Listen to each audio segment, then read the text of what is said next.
Morning, everyone. My name is Stuart Elliott. I'm the CEO and the founder of Elliott Scott HR. About a month ago, we did a video series on mentoring. We had such a lovely response from everybody in the HR community that we decided to take that series a little bit further. So today I'm here to talk about hybrid working, flexible working, and what the world is going to look like going forward. Now, obviously, I am not the expert in this. I talked to a lot of people within the HR community about this topic. So we do have a resident expert with us. Uma, how are you?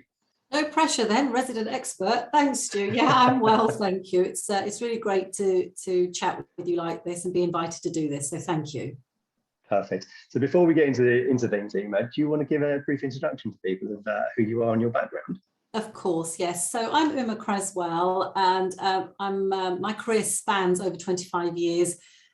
Really in a variety of environments, started in retail banking, and then I did 3 years in telecoms, just as the whole telecom sector was going through regulation and deregulation.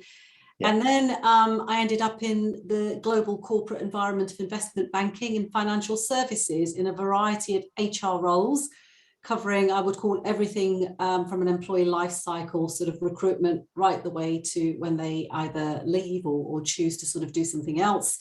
And particularly interesting time around 2007 with the banking and regulatory reform. So really great learning in global large-scale organizations. I left the corporate world in 2016 and then set up my own independent HR consulting and advisory business to support small, medium-sized enterprises and organizations like yourself, Elliott Scott, which is how we obviously met. Absolutely, yes. And in fact, you were my first client, Stu. So it's our 4th anniversary next month. Who would have thought that? So, so supporting a variety of organizations such as Elliott Scott. In addition to that, I also serve on 2 private boards as an independent non-exec director. And I'm also chair and president of City Women's Network, which is the oldest established senior female professional networking entity in London. And when I'm not doing all of that, I'm also a qualified coach and a mentor. Wow. Okay. So as I said, resident expert rather than myself. Thanks for that, and that's great actually. So to go back to the format of the next 3 sessions that we're going to do, it's going to be 3 10-minute sessions. Today, we're going to reflect a little bit more about what the working world looked like before COVID, and try and get a bit of an understanding of how then COVID sort of affected things. Next week, we're going to talk a little bit more around what we are seeing, what are our clients seeing, what are we actually doing in the here and now. And then the final week, when we review this, will be a little bit of a summary of what we've discussed, but also talk a little bit more about what we think will happen in the future as well. So, Uma, prior to COVID, the corporate world that you were in as well, what did that look like? So I would say very rigid and very structured in terms of everybody came into the office at the same time, pretty much. Most people left around about the same time. And obviously there's exceptions to that, depending on your sector and the environment you're in, but very much about presenteeism. As a culture was all about presenteeism. FaceTime was deemed the only way to conduct business. It was unheard of to even assume that you could do proper business or business properly if you weren't in the office. I experienced a lot of cultures where it was jacket behind chair culture. So if your jacket or coat was not there, it means you weren't working, particularly within investment banking, and you're smiling. So I think that still does exist in some firms. There was very limited opportunity, Stuart, to work remotely or flexibly, particularly in financial services. It was frowned upon to even request, I've got to stay at home today to, do whatever. And I think the perception was that it was only women and females that wanted to work flexibly and remotely, as they were deemed to be the primary carers of children or dependents. And I think females, what I observed was that women generally and females generally were more honest in their thinking and reasoning for giving reasons as to why they needed to work from home or leave early, to pick up children or to care for an elderly relative.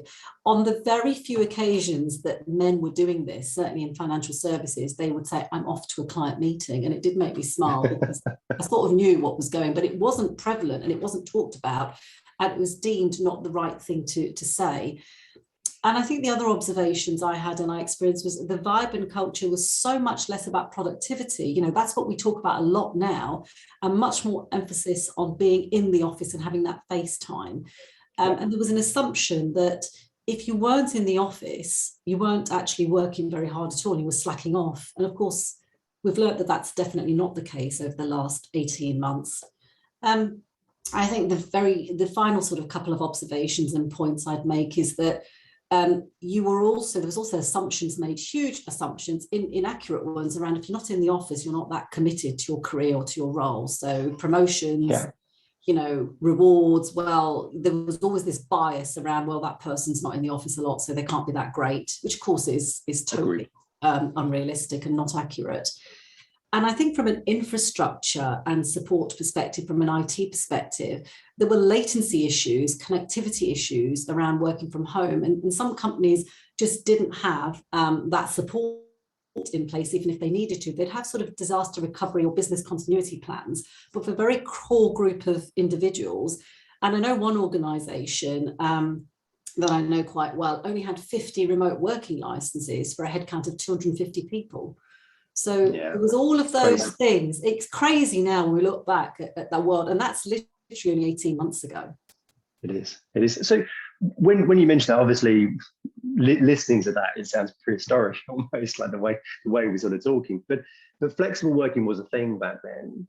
That had started, I think, over the years to sort of come in, and more people were used to it. But to talk to me about what the difference is then between hybrid working and flexible working and what we're seeing now. Yeah, you're absolutely right. The flexible working policy, if you like, or legislation has been in place for a while. So flexible working's always been there, and it's a way of working that suits an employee. For example, having a flexible start and finish time, or working from home. And all employees have the legal right to request flexible working, not just parents and carers.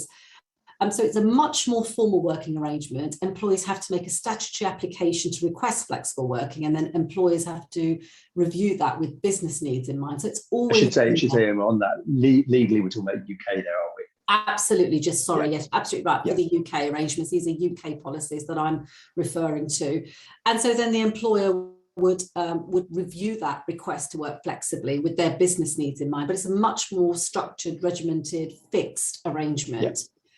So when you ask me about hybrid working, it's always existed, but we've never talked about it. And its sort of prevalence has been turbocharged and supercharged during the pandemic, because we had to. And we've seen a variety of remote working practices that have emerged since then to move us from those prehistoric times, as you said, to what we see now. Yeah. There isn't yet one, I was reading a lot about this, there isn't one definitive definition as yet anywhere, but at its core, hybrid working is an arrangement in which an individual, team, or an organisation works part of their time within their workplace and part of their time remotely. That's the sort of best that I've seen, that I've been reading about.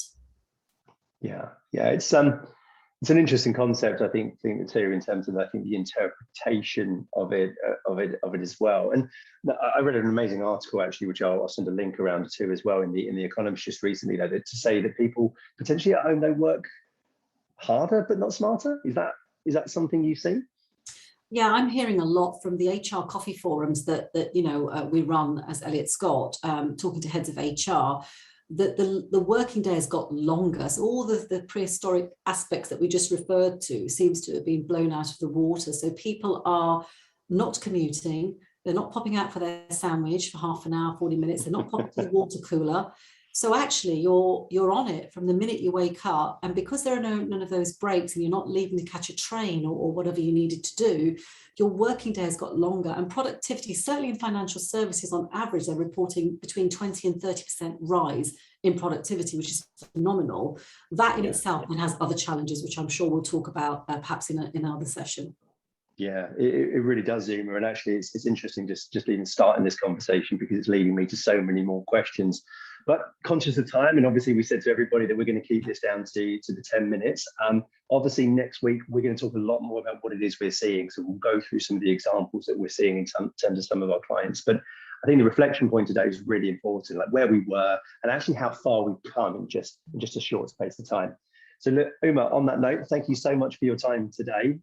Super, super useful. If anybody has any questions for us over the coming weeks, please email me at se@elliottScotthr.com. Thanks ever so much. Bye-bye. Thanks, Stuart. Look forward to the next session.